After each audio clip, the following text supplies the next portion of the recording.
Aló, ¿cómo está? Esto es noticias, compadre. Esto es noticias, compadre. No, guau, guau, guau, guau, guau, guau. Ok, esto es lo que pasa.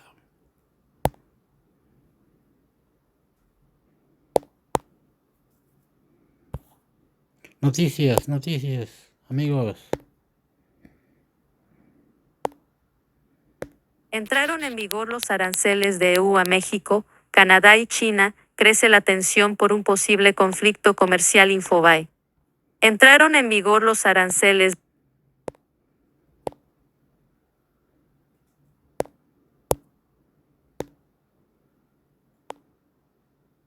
Entraron en vigor los aranceles de EU a México, Canadá y China, crece la tensión por un posible conflicto comercial Infobae.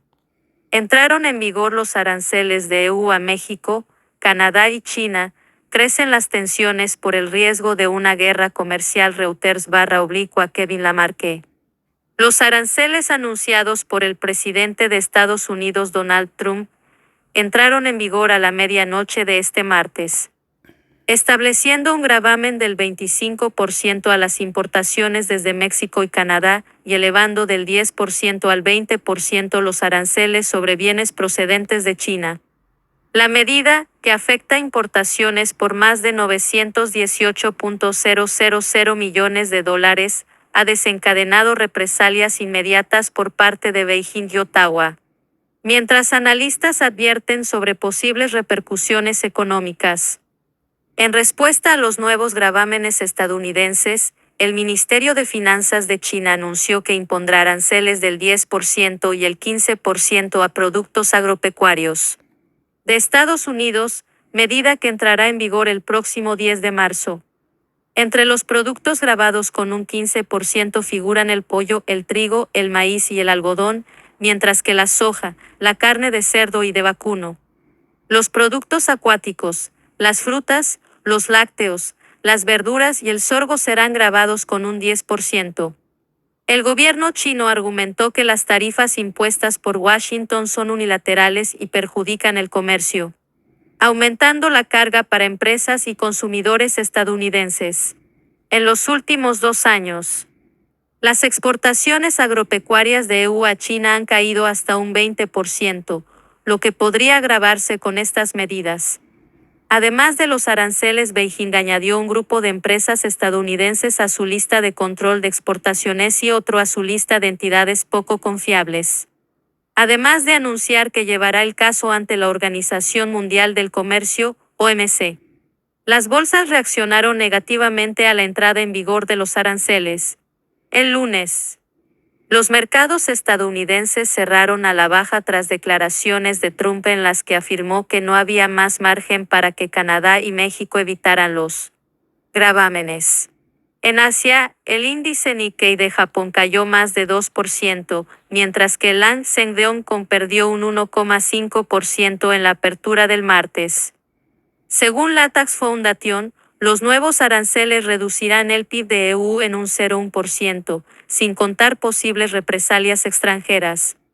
Economistas advierten que los costos adicionales podrían trasladarse a los consumidores, afectando sectores como el automotriz y el de materiales de construcción.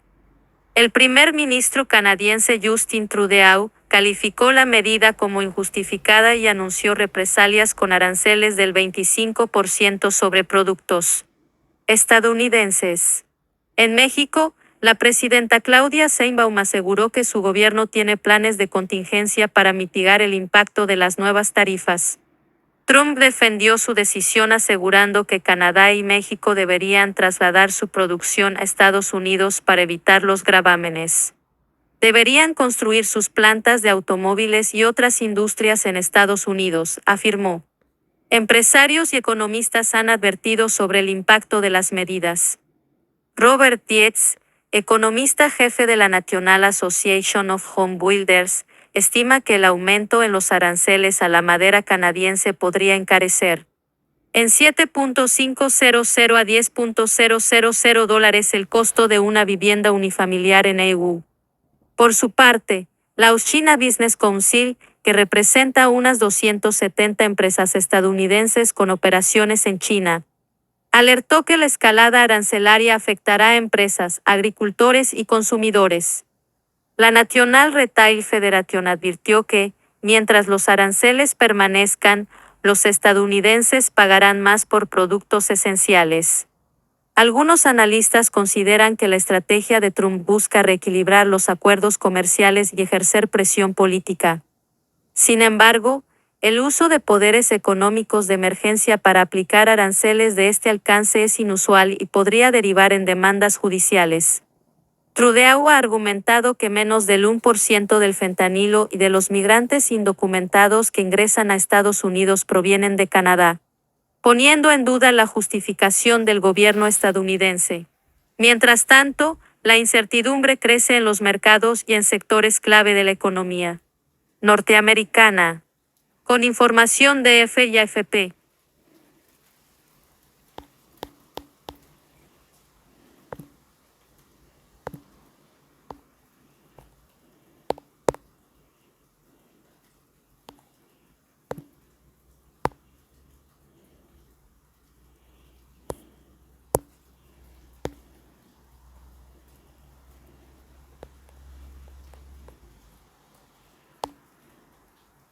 ¿Cómo afecta a Ucrania la suspensión de la ayuda militar de EU ordenada por Trump? Infobay.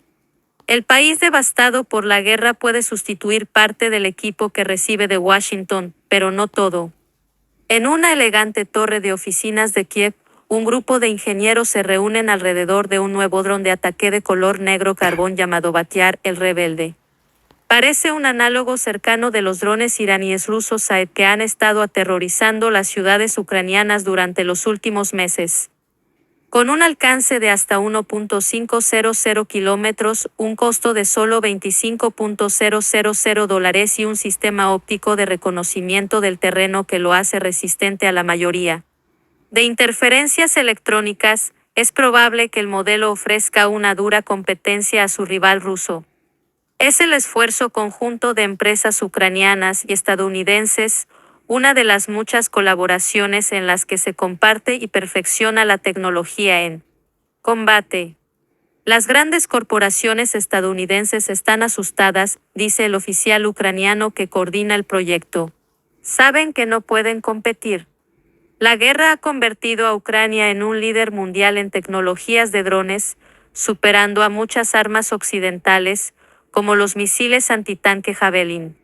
Sin embargo, su esfuerzo bélico sigue dependiendo en gran medida del apoyo militar occidental y estadounidense.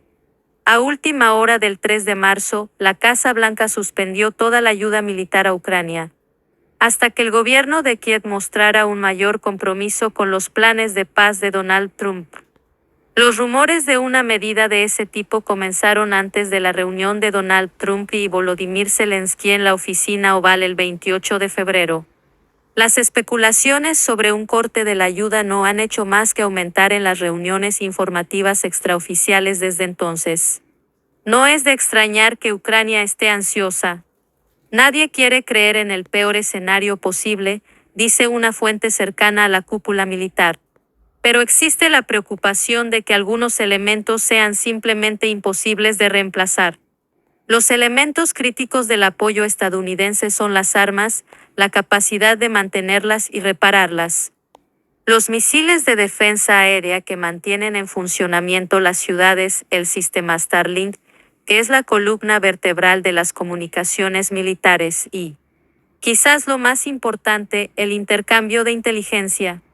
Los soldados ucranianos saben lo que sigue cuando se agota el flujo de armas estadounidenses. A fines de 2023, Donald Trump ordenó a los republicanos del Congreso que retrasaran la aprobación del próximo paquete de ayuda militar. La consiguiente escasez de municiones se prolongó durante 6 meses. El teniente Nazari Isaac fue uno de los soldados que vio cómo eso afligía las líneas del frente. En Bakhmut, los rusos utilizaron una ventaja de artillería de 10 horas y 1 minuto de la mañana para matar a algunos de los mejores oficiales de Ucrania y destruir la ciudad por completo. Muchos ucranianos perdieron la vida innecesariamente, dice. La guerra ha convertido a Ucrania en un líder mundial en tecnologías de drones, superando a muchas armas occidentales. como los misiles antitanque Javelin, Reuters. Ucrania puede sustituir gran parte de la potencia de fuego de la artillería por sus propios sistemas de drones. En este sentido, es simplemente una cuestión de encontrar el dinero. Las industrias de defensa locales están funcionando por debajo de su capacidad máxima. Los drones ucranianos han demostrado su eficacia en el campo de batalla, a menudo son más eficaces que la artillería y cuestan una fracción del precio. Sin embargo, la artillería sigue teniendo su lugar, y las decenas de nuevos sistemas que salen de las líneas de producción ucranianas cada mes serán de utilidad limitada sin proyectiles. La pérdida de los vehículos de combate Bradley estadounidenses sería igual de perjudicial. El fin de los cohetes guiados por GPS también daría a Rusia mucha más libertad de maniobra a decenas de kilómetros detrás de las líneas del frente. El teniente Kisak dice que una orden de suspensión de tales armas simplemente resultaría en más Bakhmuts y más ucranianos muertos. Los flujos de municiones son menos importantes que otros componentes de la ayuda estadounidense. Solo Estados Unidos es capaz de producir armas de alta tecnología como los misiles Patriot, que pueden interceptar los proyectiles hipersónicos y balísticos rusos que llueven sobre las ciudades.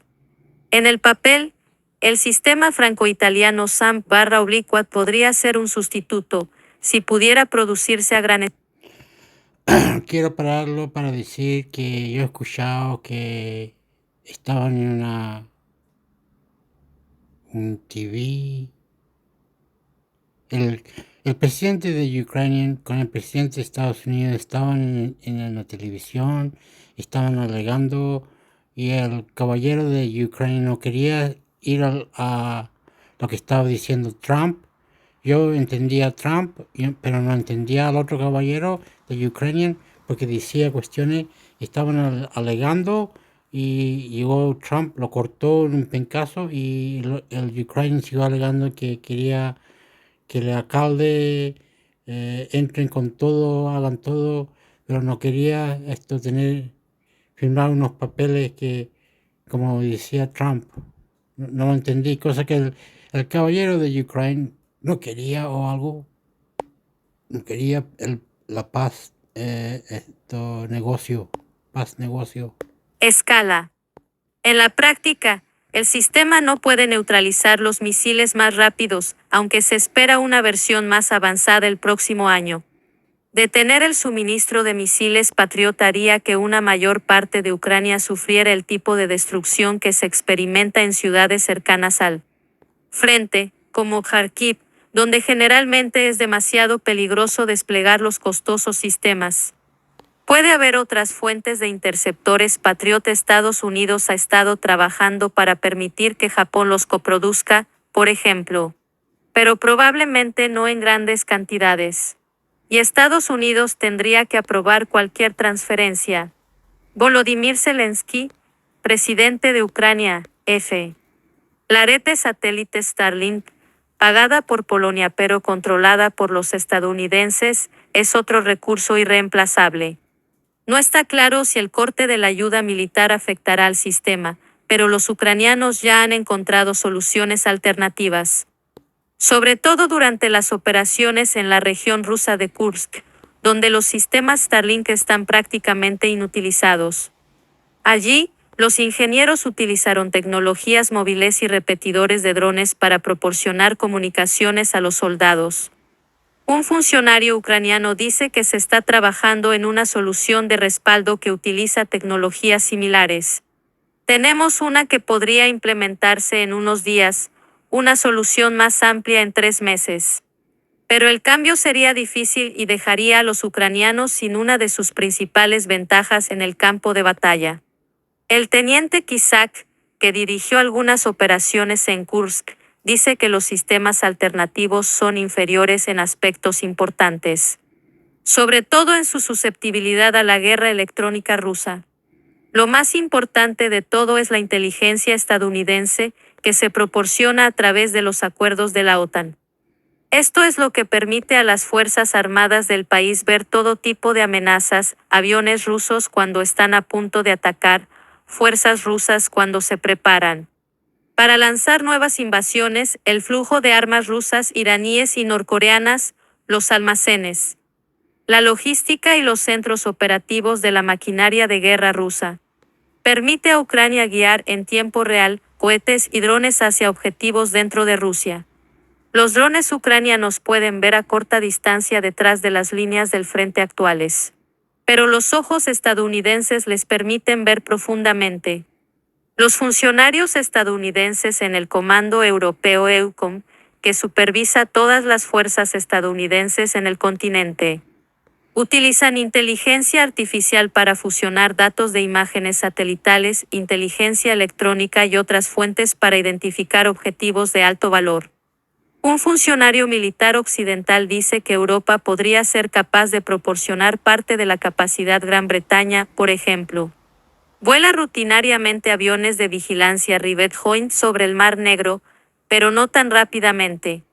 Los drones ucranianos pueden ver a corta distancia detrás de las líneas del frente actuales. Con este tipo de guerra, todo es cuestión de tiempo.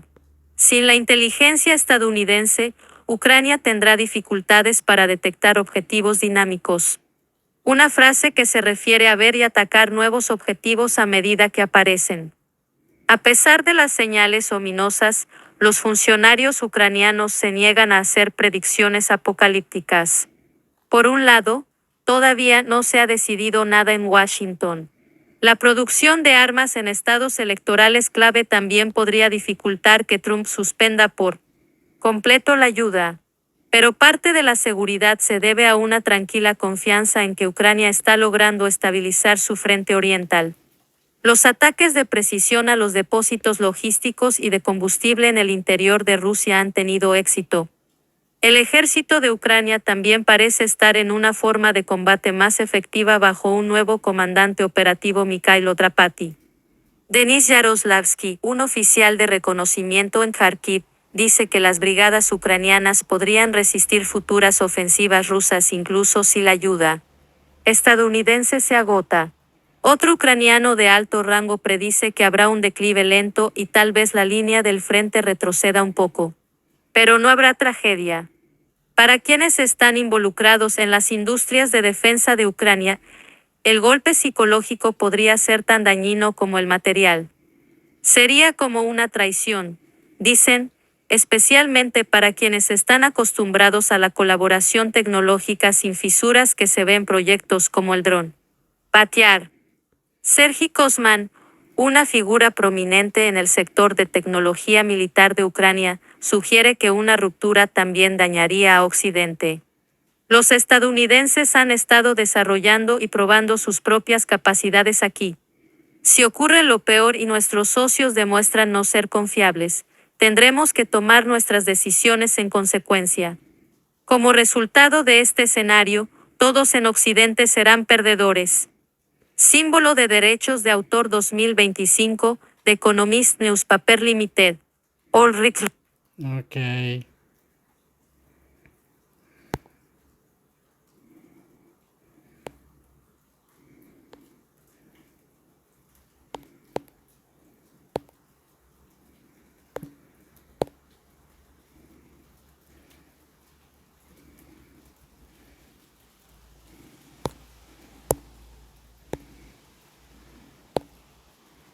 Los líderes occidentales deben aprovechar el momento para hacer de Europa un lugar seguro. Infobae. El primer ministro británico, Sir Keir Starmer, y el presidente ucraniano, Volodymyr Zelensky, se reúnen durante un encuentro bilateral en el número 10 de Downing Street el 1 de marzo de 2025 en Londres, Inglaterra. Peter Nichols /Reuters. Desde los primeros meses de la guerra en Ucrania, hace 3 largos años, la línea del frente en el campo de batalla apenas se ha movido.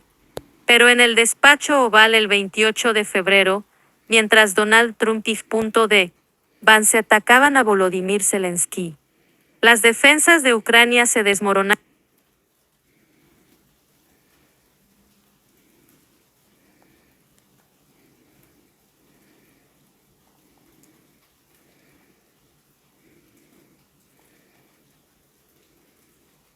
Desmoronaron en unos minutos devastadores.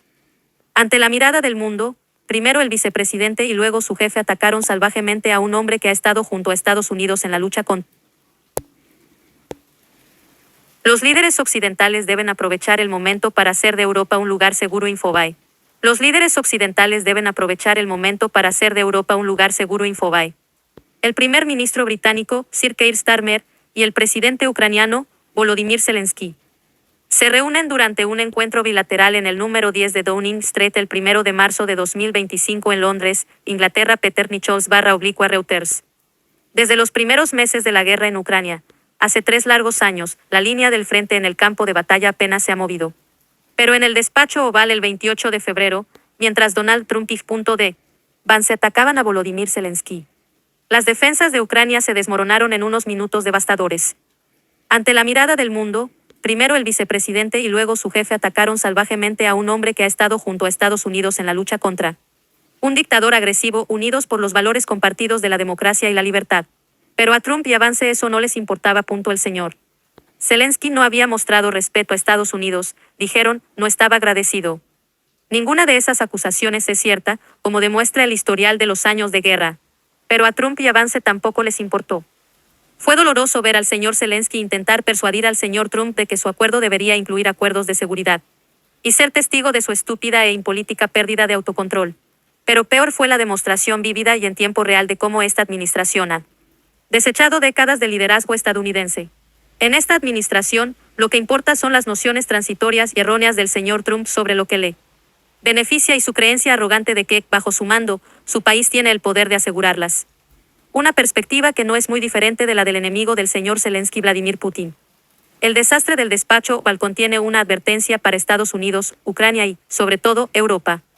En el caso de Estados Unidos, la advertencia debería ser que los planes de poder del señor Trump a menudo perjudican a su país.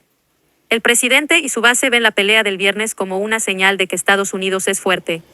De hecho, ha rehabilitado y envalentonado a Putin, ha traicionado a Ucrania y ha debilitado la cohesión de la OTAN. El presidente de Ucrania, Volodymyr Zelensky, y los líderes europeos asisten a una cumbre de apoyo a Ucrania con motivo del 3er aniversario de la invasión rusa en Kiev. Ok, lo voy a poner. ¿Cómo el presidente de Ucrania no quiere paz o armar una paz, reglas como le gustaría tener la paz, como la paz lo puede ayudar? Yo quiero que en esta paz no me ataque, yo quiero que en esta paz me devuelva la tierra, yo quiero que en esta paz le dé una calda al otro país, no quiero que me ataquen, no quiero que me haga esto. ¿Por qué no hay unas reglas con la paz, el amor, el cariño? No sé qué será que se puede hacer. Kiev, Ucrania, el 24 de febrero de 2025, Reuters. Sin embargo, salvo un milagro, el legendario negociador no podrá presumir de paz. El presidente argumentó que, para detener los combates, solo tenía que situarse a medio camino entre Putin y Zelensky. Su idea era que la paz de Estados Unidos con Putin era más importante que cualquier otra cosa. Pero no entiende los reiterados incumplimientos de tratados y acuerdos por parte de Putin, algo que Zelensky intentó señalar el viernes en vano. Y subestima la voluntad de los ucranianos de hacer sacrificios por una causa que es más grande que ellos. En el pasado han sufrido una miseria incalculable bajo el dominio de Moscú. No quieren repetirlo. La advertencia para los ucranianos debería ser que el mal humor de Trump ha abierto un posible camino hacia una derrota catastrófica. Sin un alto el fuego, Estados Unidos podría retirar la ayuda militar, la inteligencia y las comunicaciones en el campo de batalla. La moral ucraniana podría venirse abajo. Fomentada sin duda por Putin, la política en Kiev podría pudrirse. El país podría sucumbir a una narrativa de traición que envenenaría las relaciones con los aliados que le quedan en Europa. Sería una tragedia para Ucrania y una amenaza para Europa y Estados Unidos. Cuando los líderes europeos, además del primer ministro saliente de Canadá Justin Trudeau, se reúnan con Zelensky en Londres el 2 de marzo. La tentación será dedicar su tiempo a encontrar la manera de reconstruir las relaciones entre Ucrania y Estados Unidos. Evidentemente, un mejor entendimiento valdría la pena. Pero después de la disputa del viernes, confiar en el firme apoyo de Trump sería un terrible error. Y eso nos lleva a la tercera advertencia, para Europa. El señor Zelensky fue el que recibió un asalto en el despacho oval. Pero podría haber sido perfectamente el líder de uno de los estados bálticos, suplicando apoyo mientras los saboteadores rusos paralizaban su país. O la Unión Europea pidiendo el apoyo de Estados Unidos tras la infiltración rusa en un partido político de extrema derecha que gozaba de las simpatías del señor Vance. Si se le pide a Trump que apoye a Europa frente a Rusia, su primera pregunta será: ¿qué gano yo? El presidente de Estados Unidos, Donald Trump, se reúne con el presidente ucraniano, Volodymyr Zelensky, en la Casa Blanca en Washington, Estados Unidos. 28 de febrero de 2025. Reuters /Brian Snyder. Ante esa realidad y el nuevo peligro que corre Ucrania, la cumbre de Londres ha adquirido una urgencia y una importancia que nadie podía prever. Los líderes europeos deben aprovechar el momento. Para empezar, los europeos deben dejar claro que Ucrania contará con su apoyo inmediato. Esto significa prometer más dinero y demostrar que realmente llegará comprometiendo los cerca de 300.000 millones de dólares de activos estatales rusos incautados, la mayoría de ellos bajo jurisdicción europea. Hasta ahora ha hablado de ello, pero varios países, entre ellos Francia, han vacilado. Lo mismo ocurre con sus promesas de aumentar el gasto en defensa. Hará falta al menos una década para que Europa esté preparada para actuar en solitario. Dirigentes como Friedrich Merz, probable próximo canciller de Alemania, y Sir Keir Starmer, primer ministro británico, han jurado que comprenden la magnitud de la tarea. Sin embargo, sus políticas desmienten sus palabras. Merz ha evitado eliminar un límite constitucional al endeudamiento, lo que somete su promesa de aumentar el gasto en defensa a votaciones anuales. Sir Keir sí ha aumentado el gasto, pero solo en 0,2 puntos porcentuales del PIB. Hasta el 2,5% en abril de 2027. El abismo entre las palabras y los hechos telegrafía debilidad al Kremlin. En su lugar, la OTAN en su conjunto debe seguir el ejemplo de Polonia, que gasta el 4,7% de su PIB en defensa. La reunión de mañana es el momento en el que deben demostrar que han comprendido la amenaza. Incluso un 3% global marcaría la diferencia. Los líderes europeos deberían sacar provecho de la pelea televisada en el despacho oval. Sus votantes acaban de presenciar un episodio extraordinario y censurable de acoso presidencial público. Si alguna vez hubo un momento para que Europa se levantara y se mantuviera unida, es ahora. Si alguna vez hubo dudas. El señor Trump acaba de demostrar a los votantes por qué es urgente actuar. Símbolo de derechos de autor 2025, The Economist Newspaper Limited. All Rights Reserved. Terminó, ok. Yo quería decir cómo gana el gobierno de Europeano Parlamento, cómo gana ellos su derecho de y dejan de darle a Ucranian más armas. ¿Cómo le paramos para darle armas a Ucranian y cómo tener una paz a negocio contra Rusia? ¿Cuál es lo mejor? Eso era.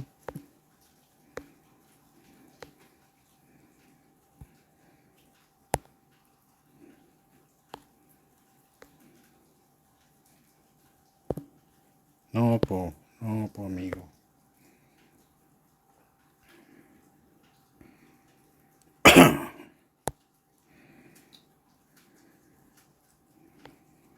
De Venezuela, ¿no? Venezuela. ONU dice que negociaciones políticas en Venezuela son urgentes para solucionar crisis. Google Search. Negociaciones políticas entre las diferentes partes interesadas son urgentes para acordar un camino. Venezuela. ONU dice que negociaciones políticas en Venezuela son urgentes para solucionar crisis. Google Search. Negociaciones políticas entre las diferentes partes interesadas son urgentes para acordar un camino viable a seguir, dijo al presentar ante el Consejo de 16 Soursago. El alto comisionado para DDHH de la ONU, ACNUD, Volker Turk, pidió negociaciones políticas urgentes entre las partes interesadas en Venezuela.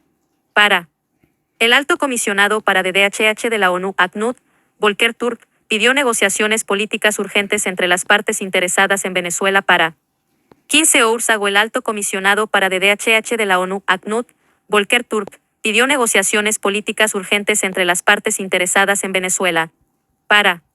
22 minutos ago. ONU dice que negociaciones políticas en Venezuela son urgentes para solucionar crisis. El alto comisionado para DDHH de la ONU, Volker Turk, pidió 5 días ago. ONU dice que negociaciones políticas en Venezuela son... ¿Cómo? Ya. Estoy haciendo.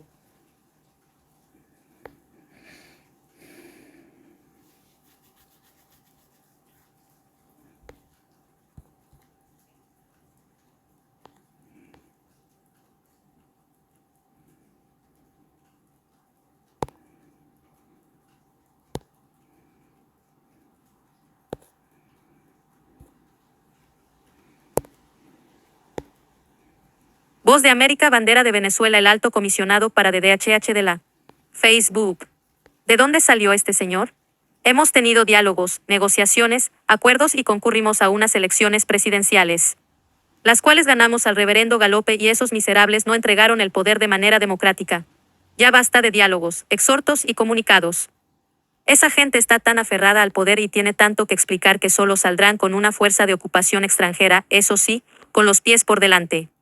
Usted, señor, ubíquese en la realidad venezolana.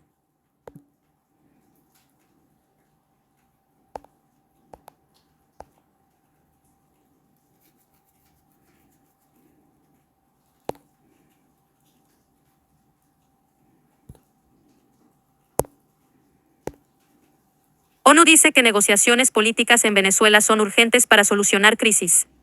El alto comisionado para DDHH de la ONU, Volker Turk, pidió negociaciones políticas urgentes entre las partes interesadas en Venezuela para resolver la crisis en el país. El alto comisionado de la Oficina para DDHH ONU dice que negociaciones políticas en Venezuela son urgentes para solucionar crisis. El alto comisionado para DDHH de la ONU, Volker Turk, pidió negociaciones políticas urgentes entre las partes interesadas en Venezuela para resolver la crisis en el país.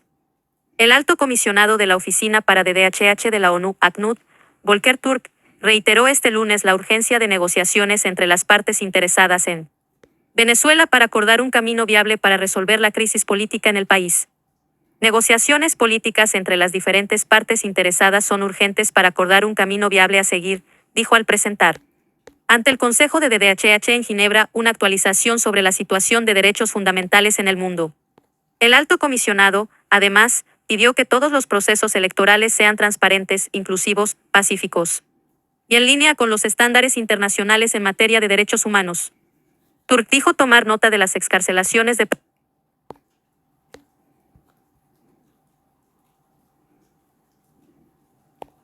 Venezuela, que posee las mayores reservas de crudo del mundo, podría dejar de producir unos 300.000 barriles diarios de petróleo, 25% del total de la producción tras la revocación de las licencias petroleras por parte de Estados Unidos.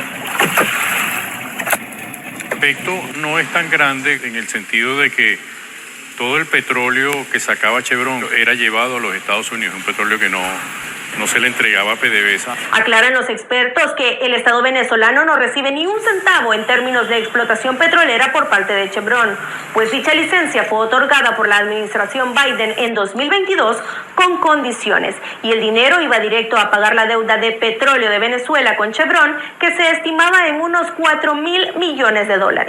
Toda la factura petrolera, a excepción, por supuesto, de la nómina y pago de algunos implementos, instrumentos en las plataformas instaladas en los pozos de producción, todo eso iría a pagar, a amortiguar la deuda que Petróleos Venezuela tiene con Chevron.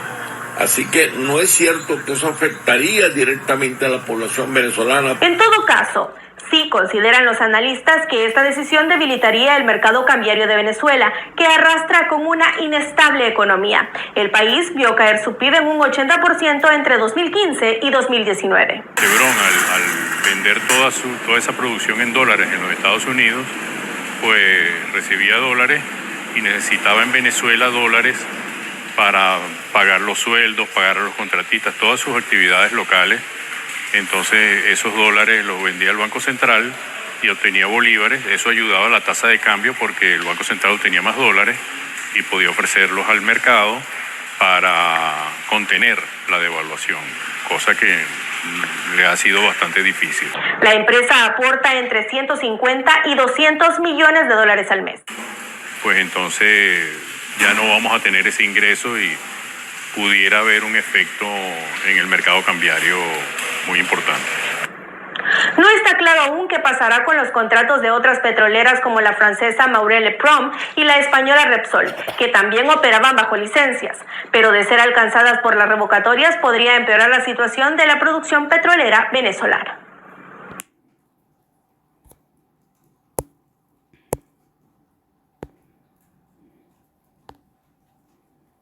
ONU dice que negociaciones políticas en Venezuela son urgentes para solucionar crisis.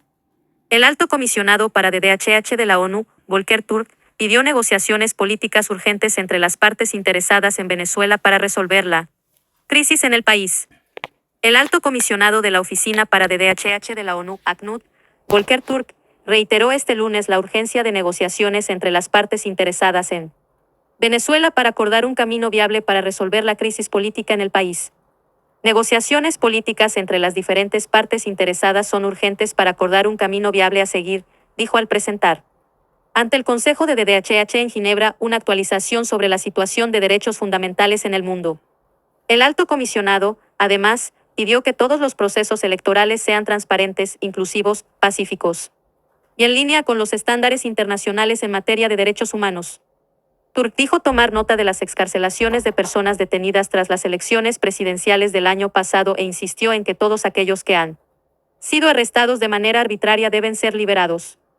Este mismo lunes, el fiscal general de Venezuela, Tarek William Saab, anunció que hasta el momento 2.006 personas arrestadas tras las elecciones han sido excarceladas luego de revisar sus casos.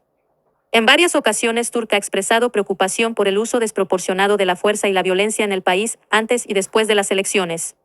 La oposición, que denuncia fraude y que publicó copias de las actas que conservaron sus testigos de mesa, le atribuye a victoria al excandidato Edmundo González Urrutia, actualmente exiliado en España. El gobernante Nicolás Maduro fue juramentado para un tercer mandato el 10 de enero pasado, en medio de cuestionamientos de parte de la comunidad internacional que no lo ha reconocido como ganador. Conéctate con La Voz de América. Suscríbete a nuestros canales de YouTube, WhatsApp y al newsletter. Activa las notificaciones y síguenos en Facebook e Instagram.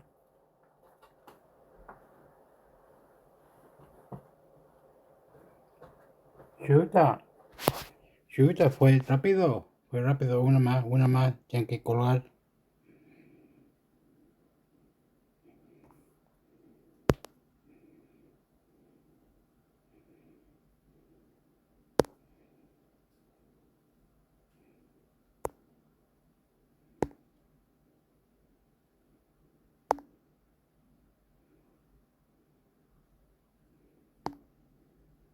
¿Quién es Rafael Quero Silva, el militar venezolano arrestado en EU por reprimir a opositores?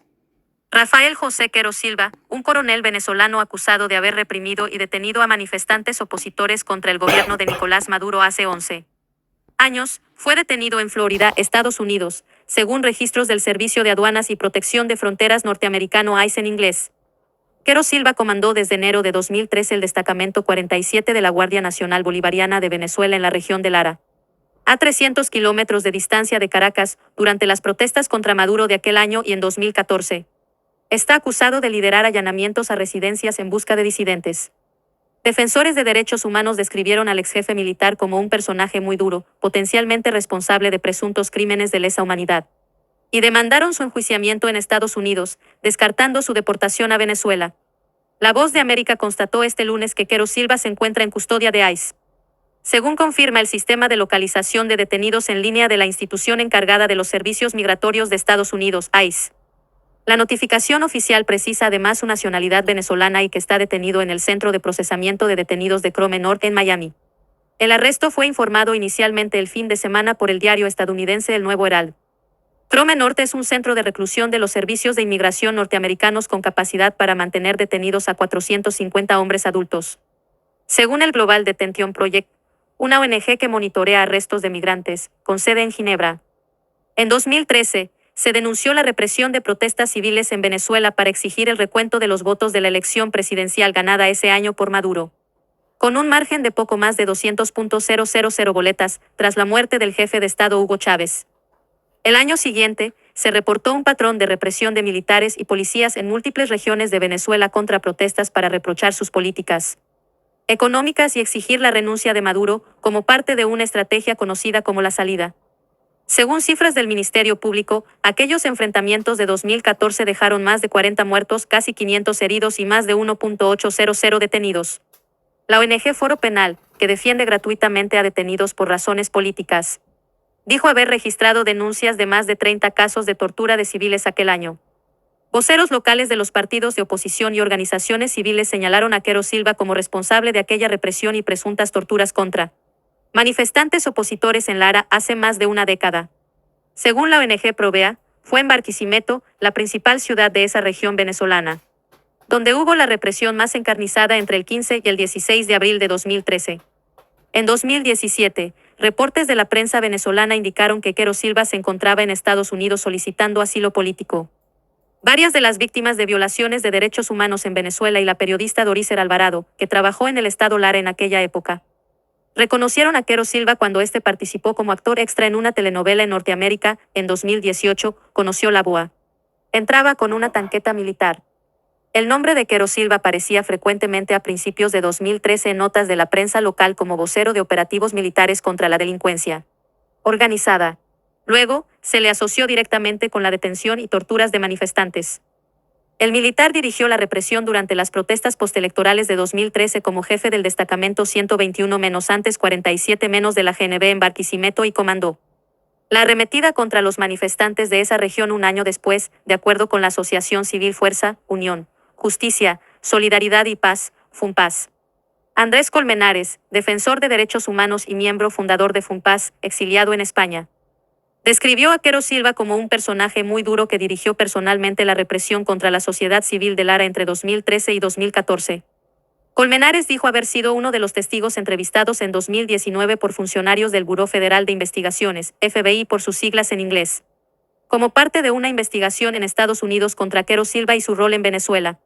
Quero Silva fue el cabecilla que ordenó la represión no solo a las protestas ciudadanas, sino a lo que se conoció como asedios a urbanismos privados en ciudades como Iribarren, Barquisimeto y Paravecino, en Lara. Precisó desde Madrid a La Voz de América. Era de los que entraba a esos urbanismos con una tanqueta militar adelante y él atrás con unos militares, atacando la propiedad privada, haciendo detenciones arbitrarias y amenazas directas contra personas, denunció Colmenares, quien estuvo detenido en 2013 por su participación en protestas contra los resultados de la elección presidencial. Denuncias. Si bien algunos reportes de prensa indican que Quero Silva era coronel en Venezuela, FUNPAS precisa en sus documentos su rango de teniente coronel. Practicó detenciones arbitrarias y también los allanamientos ilegales a residencias de Iribarren y Palavecino, ciudades larenses. Denunció hace una década FUNPAS en una serie de publicaciones a las que tuvo acceso la BOA, que acompañan con su fotografía vistiendo el uniforme verde olivo de los oficiales militares de Venezuela. Utilizó el patio del destacamento 121 de la GNB como un campo de concentración donde practicó actos de tortura contra hombres y mujeres. Agregó la asociación en uno de sus informes sobre Quero Silva y otros comandantes militares, como los generales Octavio Chacón Guzmán y César Figueira, este último del ejército. Quero Silva integró la cúpula militar en Lara desde los momentos finales de la presidencia de Hugo Chávez hasta el segundo año de mandato de Maduro. Explicó a la BOA Manuel Virgües, integrante del movimiento Vinotinto, que promueve derechos humanos. En su mandato, ocurrieron detenciones arbitrarias, el uso desproporcionado de la fuerza pública y tratos inhumanos y degradantes contra cientos de venezolanos, aseguró. Virgües dijo haber atestiguado cómo jóvenes estudiantes de la Universidad Fermín Toro fueron liberadas del destacamento a cargo de Quero Silva con el cabello rapado o cortado, un hecho que fue parte de tratos inhumanos y degradantes a su juicio.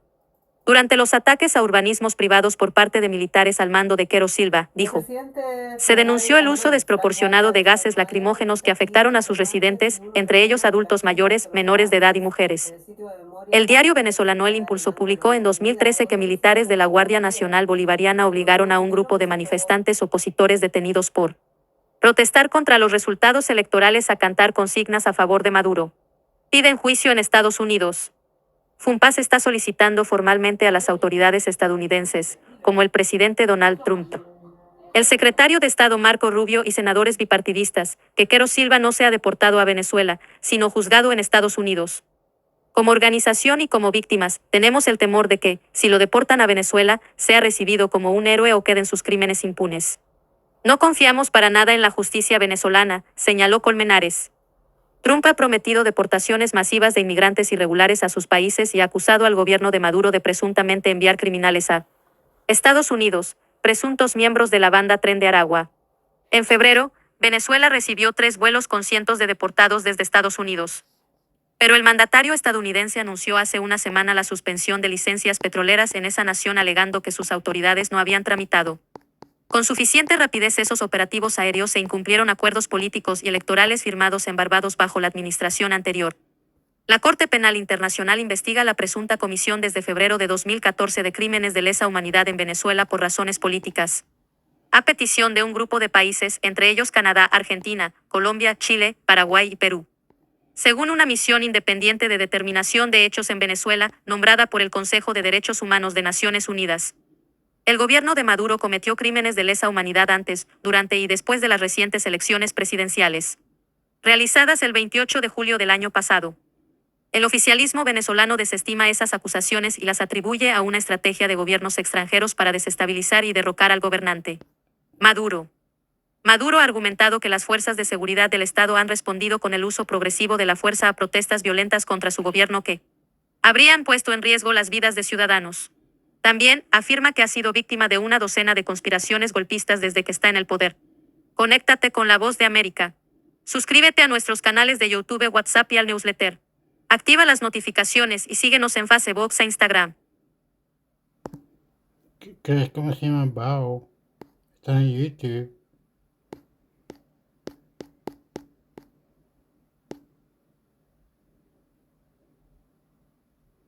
En este.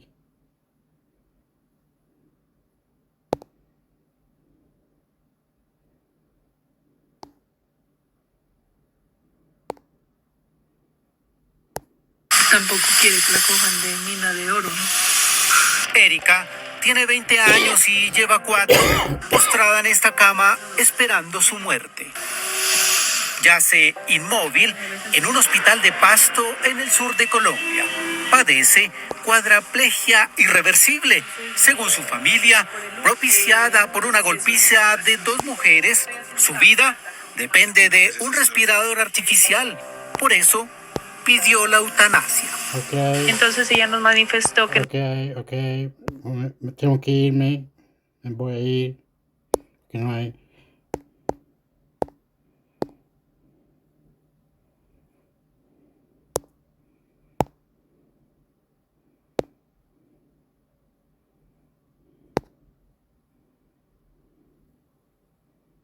And finally, we end in Latin America, where tensions between Guyana and Venezuela continue to spiral. In the latest, Guyana's president has accused Venezuela of... Ok. ¿Qué va a pasar con Venezuela? Eso es todo. Chao. Dios mío, Dios. Vamos, miércoles. Dios.